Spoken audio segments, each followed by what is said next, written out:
What up, y'all? It's your boy Lil Mill, and we are back with another reaction.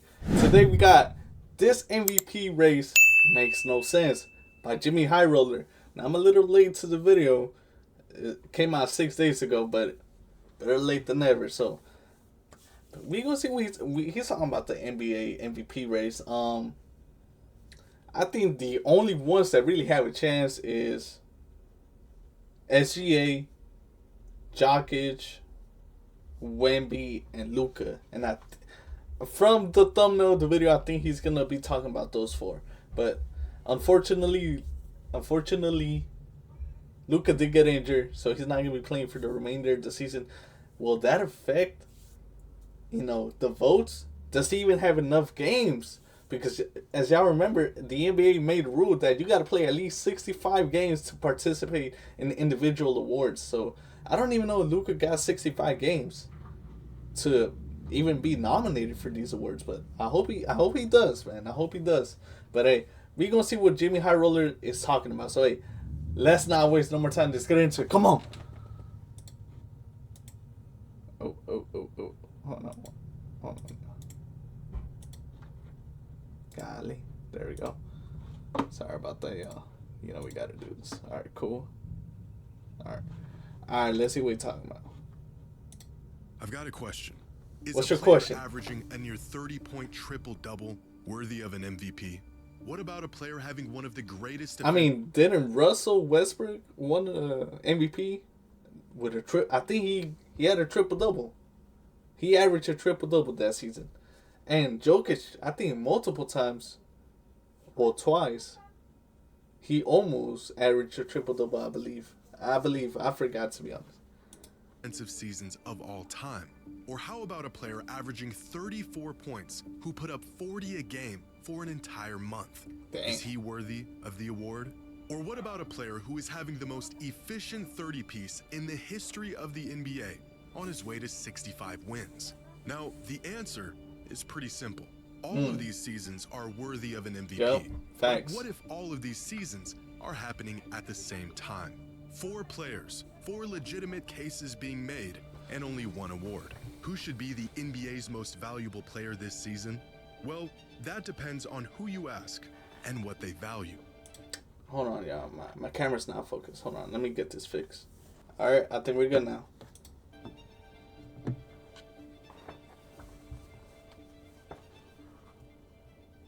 An ad coming? Today's video is of course. Free through / and up and requisite for the MVP.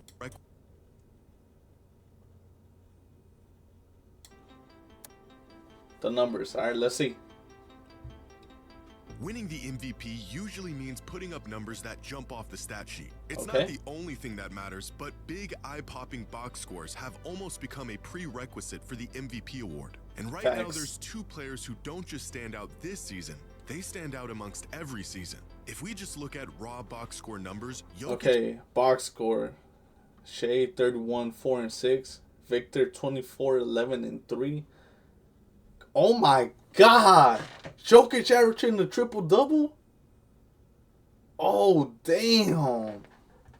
Luka 33, 7 and 8. He's almost there. Damn. Victor with 3.1 blocks. Luka with the most steals? Or averaging better steals than all these 3? That's a surprise. I would have thought it would have been Shea. Wow, okay. and Luka are gapping the entire league this season. Their numbers have gotten so absurd that they make Shea's 31, 4 and 7 look kind of normal. Add up their per-game points, rebounds, and assists, and Jokic and Luka are having 2 of the top 5 most productive seasons in modern NBA history. Jokic joining the 50 Club, an exclusive group that was previously only occupied by 2017 MVP. You know what's crazy, bro? Bro, ever since Luka, y'all waited this long for y'all to consider Luka an MVP, bro? Until he got to LA, which is obviously a better team market, a better market overall, LA. But y'all waited this long to finally have those conversations? Just to have the conversations. Now I know Luka in the past, he was a favorite. And before the season began, he was a favorite to win MVP multiple times when he was with the Mavs. But damn, bro, like during the season when he was having crazy games, he was not brought up not once. He wasn't talked about at all for MVP candidate. But now that he's with LA, now y'all want to talk about it? Like, damn, bro, that's crazy, man. I mean, Luke. What I'm basically trying to say, Luka been that dude, and he should have been, talked about and pushed more for the MVP. But no, y'all decided to wait until he went to a better market team. Like, come on, man, come on. Russell Westbrook, 2025 Jokic, and 2024 Luka. But if sheer numbers alone guaranteed a player an MVP, then Jokic would have won the award in 2025. And Luka would have won it in 2024. Right. So would James Harden in 2019, Luka again in 2023, and LeBron in 2018. As box score numbers continue to climb across the NBA, so does the frequency of these historically significant seasons. In fact, 17 of the last 20 most productive seasons in modern NBA history have all came in just the last 8 years. Seasons like this, that were once not only warrant of an MVP, but were historic milestones, are now becoming an annual occasion for players like Jokic, Luka, and Giannis. And the more often we see these shockingly large numbers, the more the shock wears off. It wasn't long ago when averaging a triple-double all but guaranteed Russell Westbrook an MVP as a 6 seed. But in today's NBA, averaging a near 30-point triple-double might not even land you in the top 3 spots for the MVP. That's crazy. Unlike other superstars around the league who... Now, that is crazy, but here's my thing, bro. I do believe there is a such thing as voters fatigue. That is true. But bro, we can't deny. Like, come on, man. Jokic has been the best player in the league for the past 4 years, and I think he only has 2 or 3 MVPs. Bro, he should have had 4. He lost one to Embiid, which is, come on, bro, that was a pity MVP. Let's be honest. And then he lost last year against SGA, which credit, he did end up winning the NBA champion. So that one, that one is more of a debate, you know what I mean?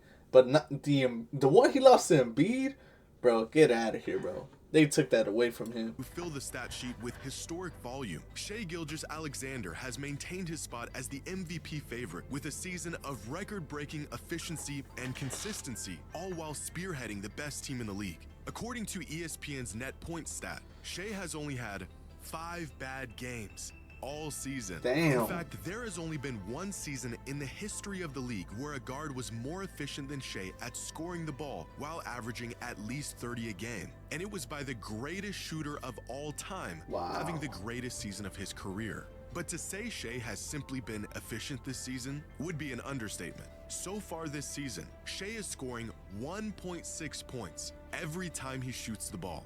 That is the most points per shot by any volume scoring guard in the history of the NBA.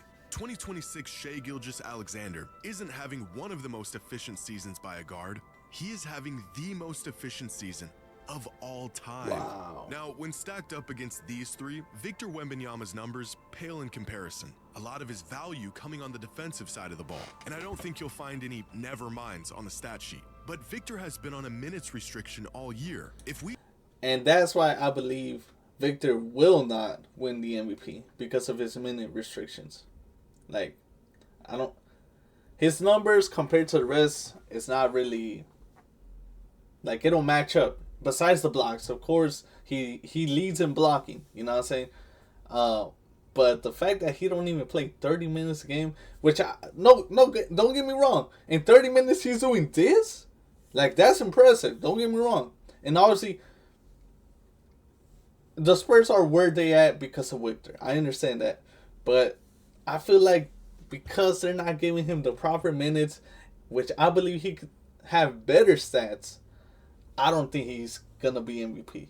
To me, personally. If we standardize these numbers on a per 75 basis, then you can really see just how much Wemby is impacting the game every time he's on the court. With box score numbers that match these other candidates, even as a player who doesn't favor offense. However, earning the title as the most valuable player in basketball requires value that goes far beyond the box score. But even looking past the raw numbers doesn't make this decision any easier.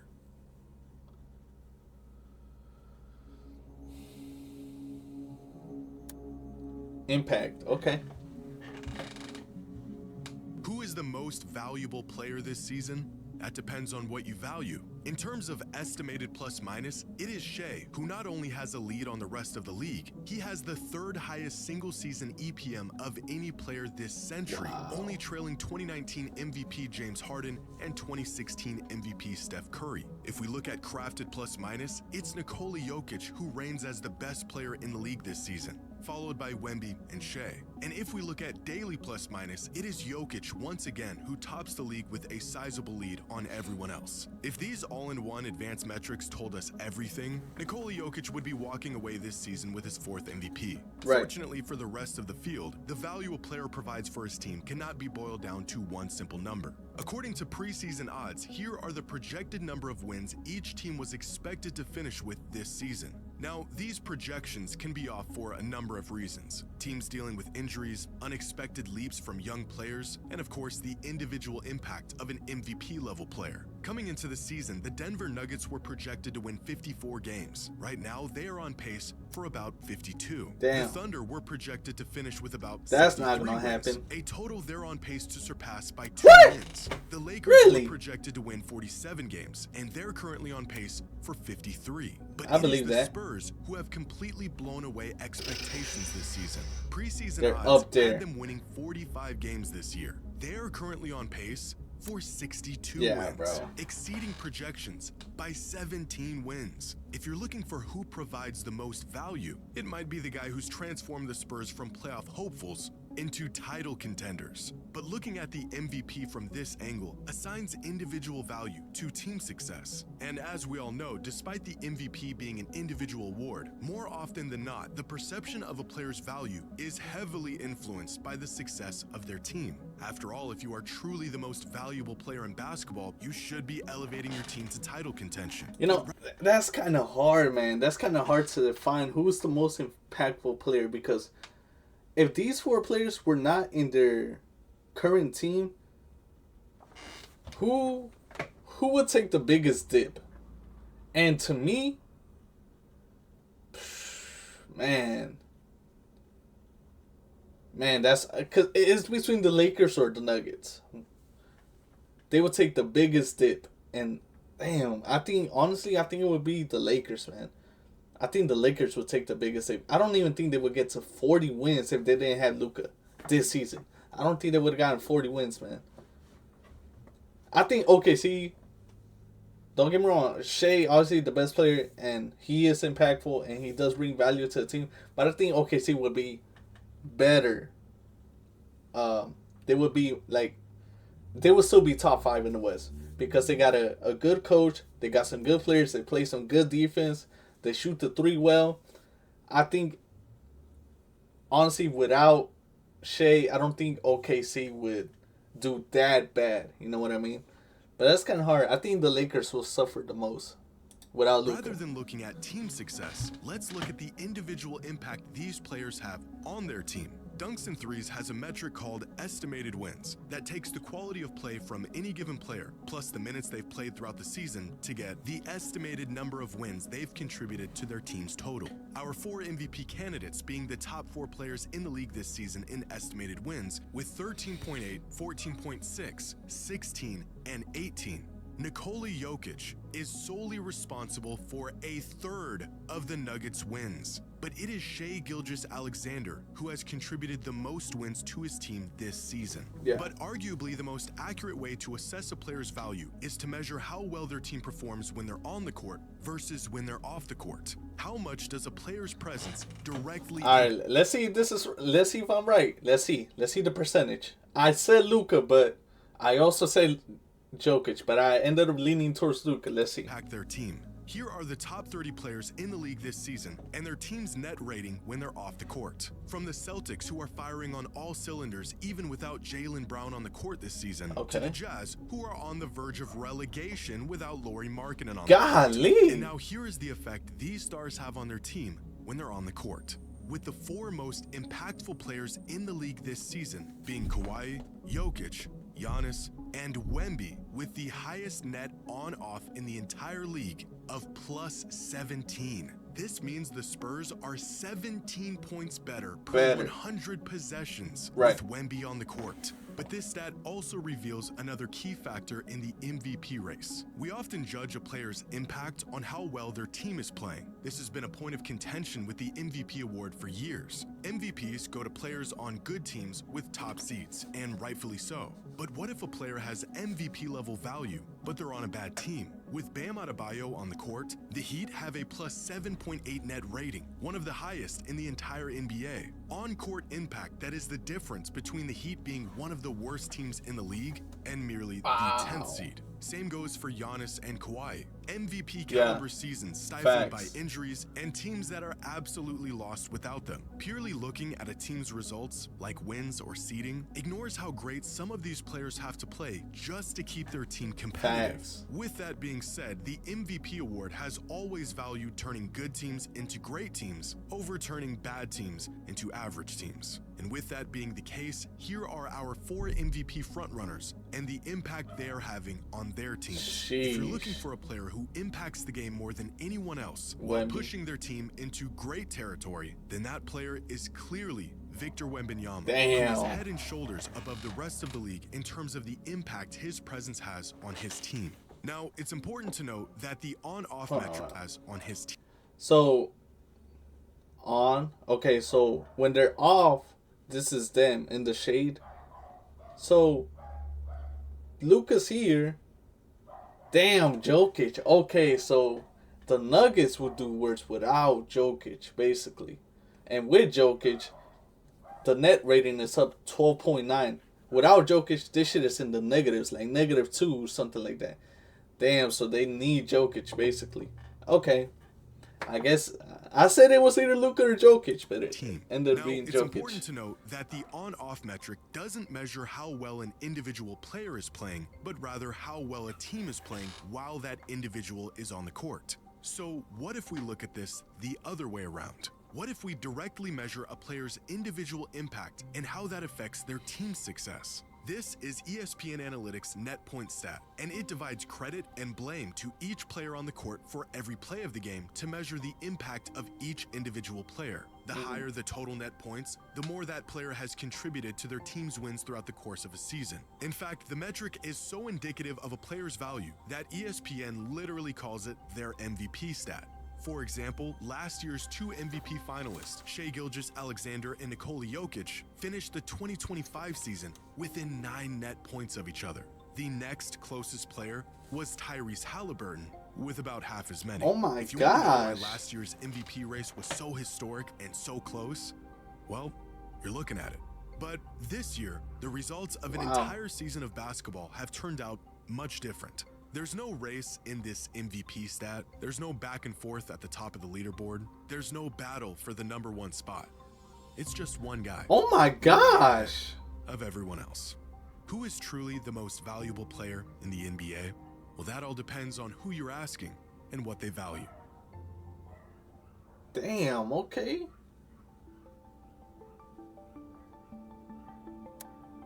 Making the case.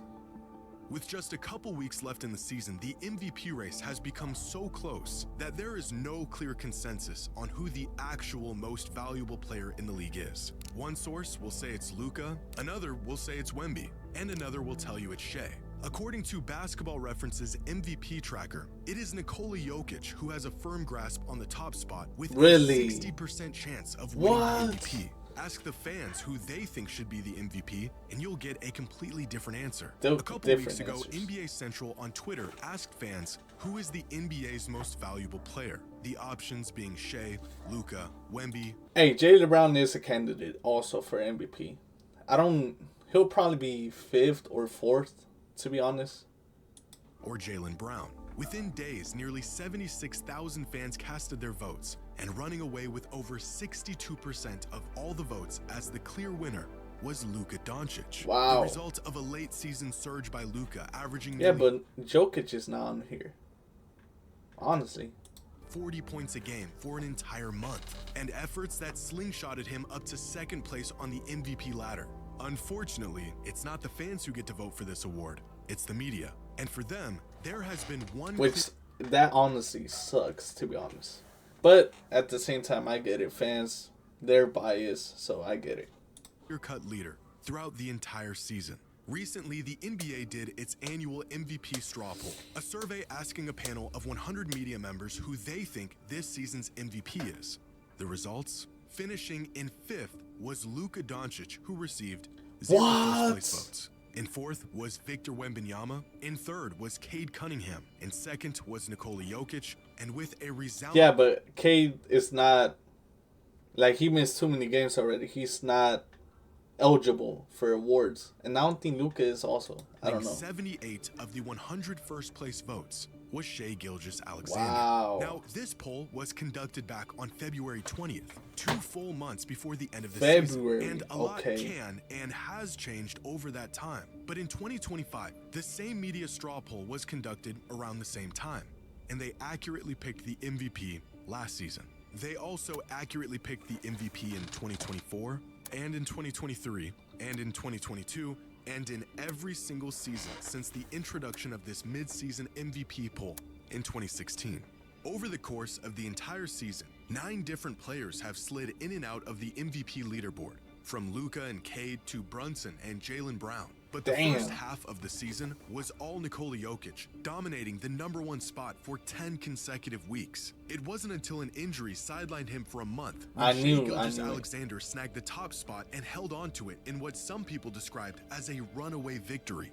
At least it was, up until last week, when for the first time in his young career, Victor Wembanyama grabbed the top spot as the MVP frontrunner. The biggest catalyst in Victor's climb to the #1 spot, not necessarily being his play on the court, which has been strong and consistent throughout the entire season. It's him saying that he wants to be MVP, isn't it? That's what put him up there. It's what he said off the court. 3 arguments. I ain't gonna lie. I'm gonna let y'all know this. I don't fuck with this. I don't fuck with this. Like, it's just... Bro, let your game do the talking, bro. Yeah. And I understand someone asked you a question and you answered the question, but you still answered the question. Why are you making a case, bro? Like, bro, just let your game do the talking. I actually don't like it, man. I don't. It kind of seems like you're not begging for it, but you're kind of like putting it in people's face. Like, hey, look, like, this is why I deserve the MVP. Like, bro, let the fans just watch your game and decide for themselves. Well, not the fans, but I guess the media. And and sadly, it seems like the media fell for this. The media fell for this because he went all the way to #1 in MVP votes. Well, not official MVP votes, but like #1 in like the rankings, I guess you could say. My first one would be that defense is 50% of the game, and that it is undervalued so far in the MVP race. I believe I'm the most impactful player defensively in the league. Second argument would be we almost swept OKC in the season, and we dominated them. My third argument would be that... All right, bro. That's it, bro. I know. I understand. Y'all got OKC's number right now, but bro, what? What, bro? Regular season? Bro, I ain't gonna lie. I understand MVP is a regular season award. I understand that. But, bro, what? Why are you bringing the nerd team up? We're talking about you, Victor. You, Victor. Talk about you and your team.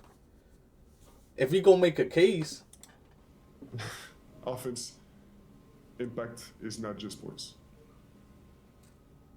Immediately after this interview, Wemby's odds to win MVP shot up from plus 1,900 to plus 225, pushing Luka into the 3rd spot and turning this late season battle, at least on paper, into a 2-man race. If the MVP strictly went to the best player on the best team, then for the same reason he won it last season, Shai Gilgeous-Alexander would be crowned as the league's most valuable player. If the award went to the player who has the largest impact on his team, then Victor Wembanyama would become the youngest MVP in the history of the league. If the award was for the most dominant player in the league, Nikola Jokic would be a 4-time MVP by the end of the season. And if the fans had a say in it, Luka Doncic would be walking away as the league's most valuable player. With 2 weeks left in the season, the MVP race has grown closer than it's ever been. And with 4 players who all have a legitimate case for the award, only one can earn the title as the NBA's most valuable player. Hey, shout out Jimmy High Roller. I ain't gonna lie, bro. I ain't gonna lie. It is a close one. It is a close one. Every single one of those players has a case. And Jaylen Brown also, which he has not been brought up in this video, but Jaylen Brown has a case also for winning MVP. But hey, man, who y'all think is going to win the MVP, man? Y'all let me know in the comments, man. For me, if I were to vote, if I had a say, I would vote. This is my top 3. Third place, it would be, me personally, it would be Luka. SGA second. Jokic first. That would be my top 3 right there. But hey, y'all let me know. What's y'all top 3? What y'all got top 3 in the MVP race right now? Hey, shout out Jimmy High Roller. It's a very educational video, honestly. So shout out Jimmy High Roller for that. Anyways, I appreciate y'all tuning in. Make sure y'all like and subscribe. Go ahead and comment. Let me know what you think of this video. Let me know what videos you want to see me react to next. Once again, I appreciate y'all tuning in, and I'll see you on the next time. See ya!